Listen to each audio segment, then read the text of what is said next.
Roselle hibiscus is known as Ambadi in Marathi and gongura in Telugu.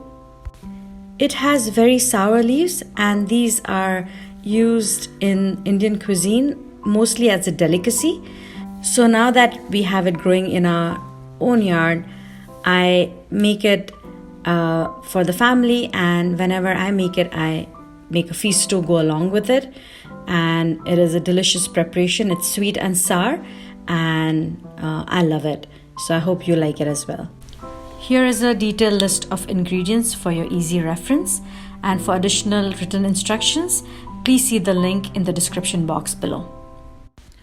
These are the leaves that I picked from the front yard, and the first step is, of course, to wash them, which I did. And now I'm going to boil them till they are wilted and soft. Since the leaves are quite tough, this is important to do so that you cook them thoroughly and they're soft enough to be eaten. And then you can use it for curries or dips or sauces or anything else. I have brought the water to a boil, and I'm going to add all our leaves in it and then cook it for a few minutes in the hot water.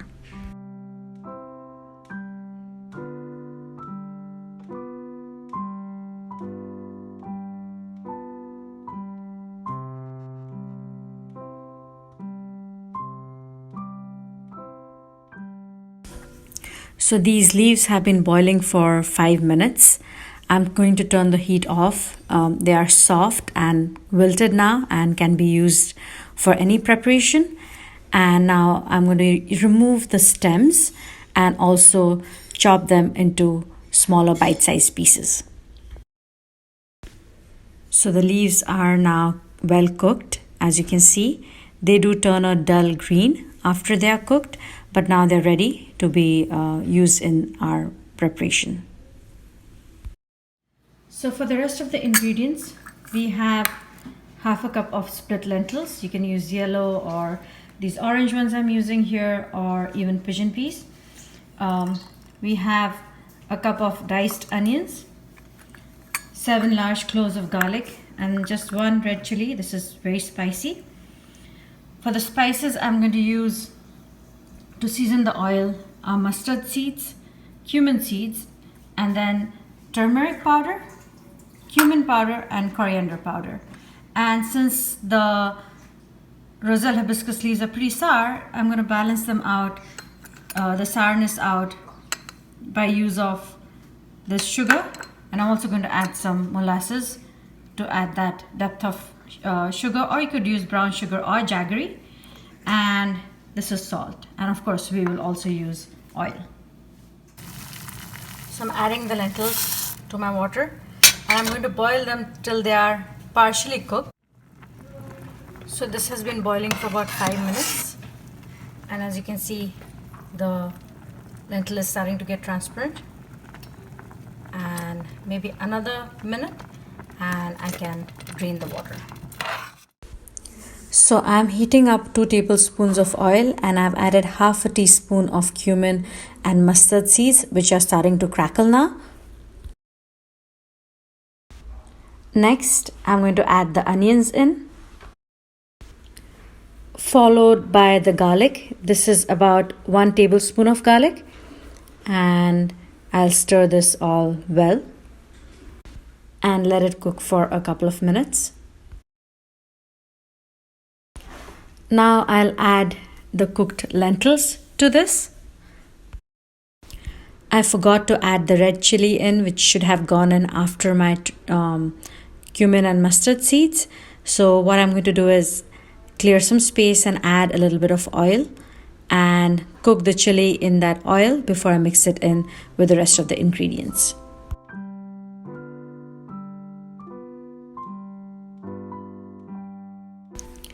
Next, I'm going to add in the turmeric.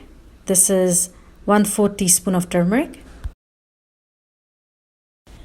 And now I'm going to add our cooked, chopped leaves. The total volume of the cooked leaves was 4 cups after they were cooked. Now it's time for the seasonings. So I'm going to add the salt and the sugar, and I'll also add molasses. As I said, the molasses adds this depth of flavor, which you can also get by using brown sugar or jaggery. And then I'll have to adjust both of them based on how sour the leaves were. So definitely taste it and adjust the seasoning. Now I'm adding our spices. So this is half a teaspoon of coriander powder and half a teaspoon of cumin powder that I've added. And I'm going to give this a nice stir and let it cook for a few minutes, and it's ready to serve. To serve this, I'm going to use some seasoned oil, which is going to be poured on top while eating it. And that is what I'm going to make next. I've heated up 3 tablespoons of oil, and I've added a teaspoon each of cumin and mustard seeds. And once they crackle, this is ready to serve. So this is our prepared Roselle Hibiscus leaf curry, and this is the seasoned oil to go with it. You can add chili powder and salt to the seasoned oil. I did not. And today I'm serving it with sorghum flatbread. This is an unleavened, gluten-free flatbread made from sorghum flour and called jwari chi bhakri. And I'm going to pour this oil, seasoned oil, over the curry, and now it's ready to eat. Can you do on this? Sure.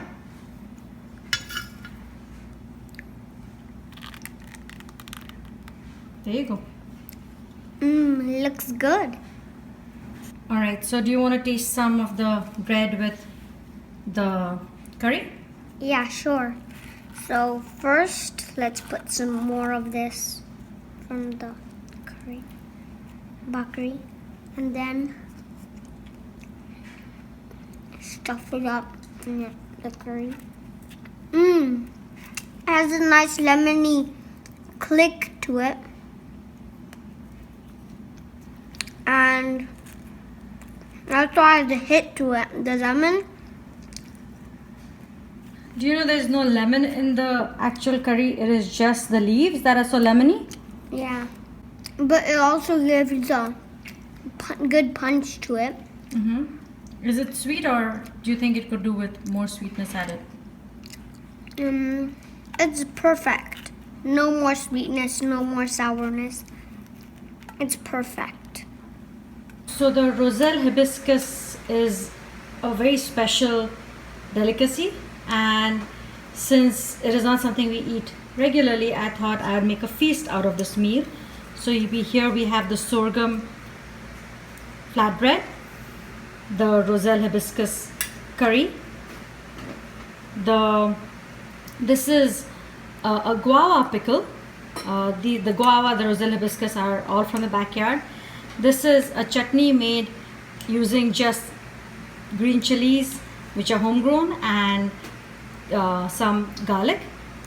And these are grilled before they're pounded into a chutney with some salt and cumin.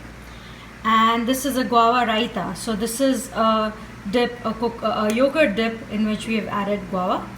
And this is a chickpea curry called pitla. It goes really well with this sorghum flatbread. And this is a soup made using the water in which I had boiled some black chickpeas. So this is very nutritious, and I just seasoned it to make a soup. And then this is seasoned rice. So this is just seasoned with the same seasoned oil and some sauteed onions, and together they are going to make a really fantastic meal for us today.